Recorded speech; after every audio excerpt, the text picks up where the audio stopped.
Boa tarde, irmãos. Graça e paz em nome de Jesus. Tarde fria, mas para quem gosta de frio, está ótimo, muito boa. Irmãos, ontem pela manhã conversei longamente com o nosso irmão Kleber. O Kleber que está vivendo de fato essa pandemia bem isolado. O Kleber é uma das pessoas do grau alto de risco. Então ele está levando com muito cuidado e zelo essa questão do isolamento. E ele está correto. Mas a nossa conversa ali não pôde ser diferente. Girou em torno daquilo que nós estamos falando nesses 40 dias. Pandemia, isolamento e, sobretudo, sobre medo e morte. Porque é isso, né? De fato, as pessoas estão receosas por suas vidas e têm tomado as medidas, alguns, outros arriscam mais, são mais ousados. Mas enfim, o fato é que ficamos pensando ontem, naquela conversa por telefone, sobre essa questão da morte. Acaso não é Paulo que fala aos Filipenses, lá no capítulo 1, versículo 21, que para ele o viver era Cristo e o morrer era lucro? Ora, se o morrer é lucro, então morramos todos, não é? Mas não é bem assim, por uma razão muito simples. Nós não podemos olhar para o texto de maneira isolada. Toda a Bíblia fala com ela toda, de maneira integral. Não há nada solto, não há uma ponta solta. Então, eu queria pegar esse texto que vai falar que morrer é lucro e queria dialogar com outro texto que está lá em João 11, no versículo 25. O próprio Jesus, dialogando com Marta, vai nos ensinar uma coisa muito importante. Ele vai dizer para Marta que ele era a ressurreição e a vida. Primeira parte do versículo 25. Que aquele que, ainda que morresse, crendo em Jesus, viveria. Agora, segunda parte, aí versículo 26, ele vai dizer, olha, agora, quem vive e crê em mim, não morrerá eternamente.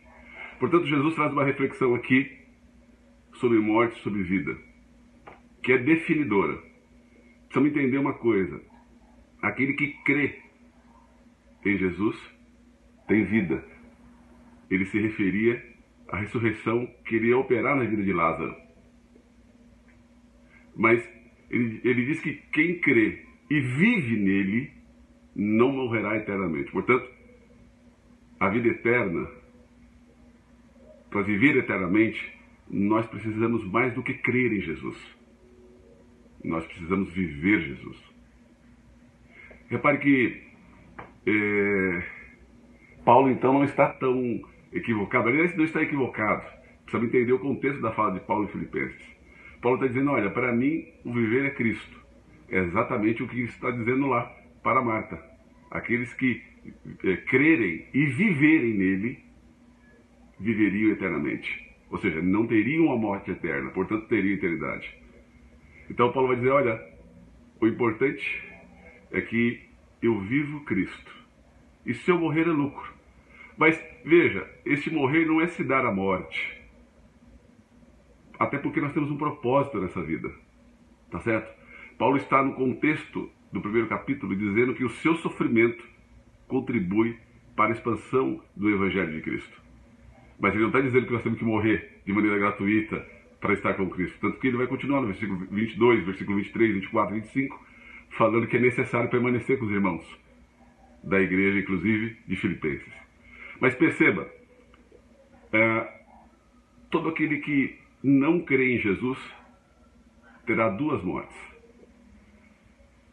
Uma morte física, material, e uma morte espiritual. Não creu em Jesus, portanto, no dia do julgamento, Jesus não advogará a sua causa.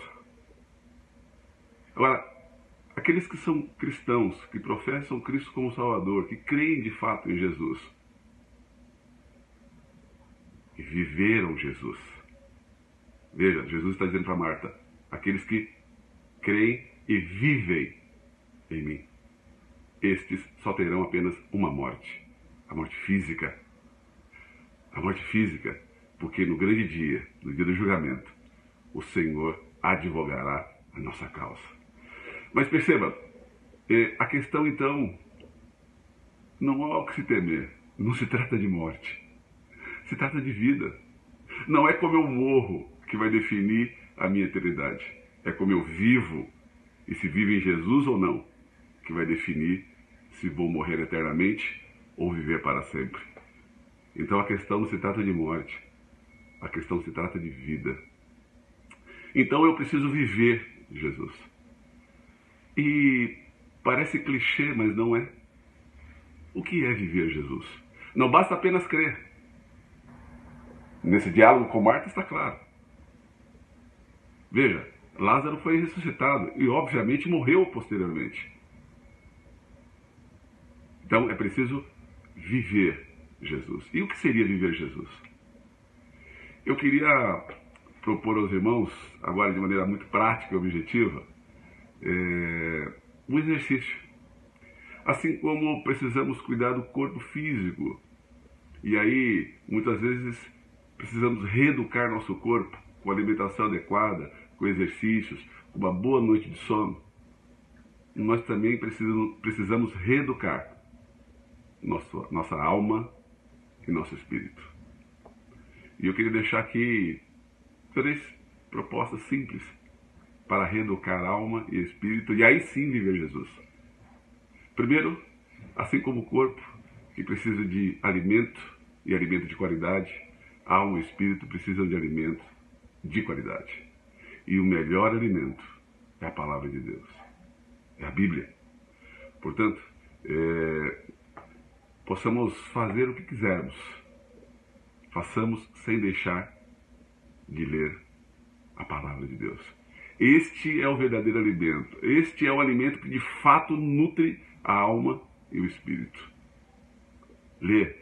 Assim como os estudiosos da medicina vão orientar a gente a comer pelo menos de 3 em 3 horas para ativar o metabolismo, poxa, leiamos a palavra de Deus de 3 em 3 horas. Procuremos ouvir coisas que nos santifiquem, assistir coisas que nos santifiquem. Procuremos ler livros que nos santifiquem. Vamos procurar saber quem é o autor do livro, qual é a história dele, qual é o testemunho dele. Tem muita porcaria, muita bobagem. Vamos ouvir coisas boas, mas também vamos procurar saber, agora nessas épocas de internet de maneira intensa, quem são esses pregadores, quais são a sua origem, qual é o seu testemunho. Tem muita gente falando em nome de Deus, mas não está nem um pouco preocupado com o Senhor. Portanto, o alimento que realmente nutre alma e espírito é a palavra de Deus. Vamos nos exercitar espiritualmente, vamos nos exercitar na nossa alma. Como fazer isso? Aqui é ação efetiva. Aquele que canta, cante. Aquele que dança, dance. Aquele que toca, toque. Aquele que prega, pregue. Aquele que ensina, ensine. Aquele que cuida, cuide. Aquele que divide, divida. Aquele que dá, dê. Faça. Exercite a alma, exercite o espírito, fazendo algo. Essa é a parte prática da vida com Jesus, do estar em Jesus, do viver Jesus. Jesus ensinava nas sinagogas, mas ele curava, ele dava alimento, ele zelava pela vida das pessoas.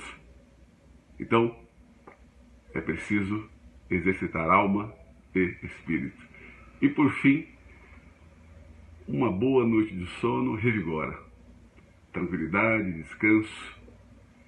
Assim como esse período de tranquilidade e parada é bom para o corpo, para a alma e o espírito, é bom parar um pouco para falar com o Senhor.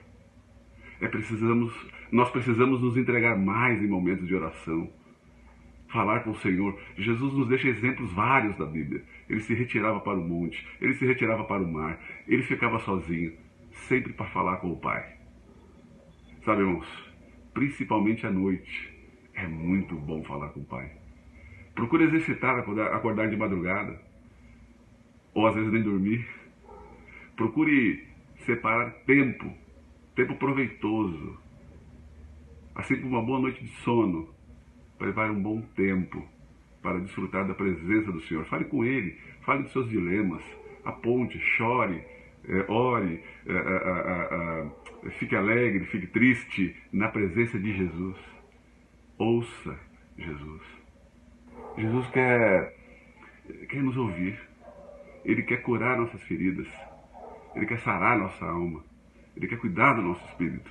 Mas nós precisamos nos colocar para que Jesus possa, então, agir em nossas vidas. Veja, A é alimentação, exercício e descanso. A, E e D. A e D. Tá bom, queridos? Precisamos viver Jesus para alcançar a eternidade. O ponto da questão não está na morte. A morte e o medo são sentimentos absolutamente humanos e coisas que vão acontecer conosco e não podemos fazer nada para impedir que a morte nos alcance. O que nós podemos fazer, enquanto estamos vivos, vivemos Jesus.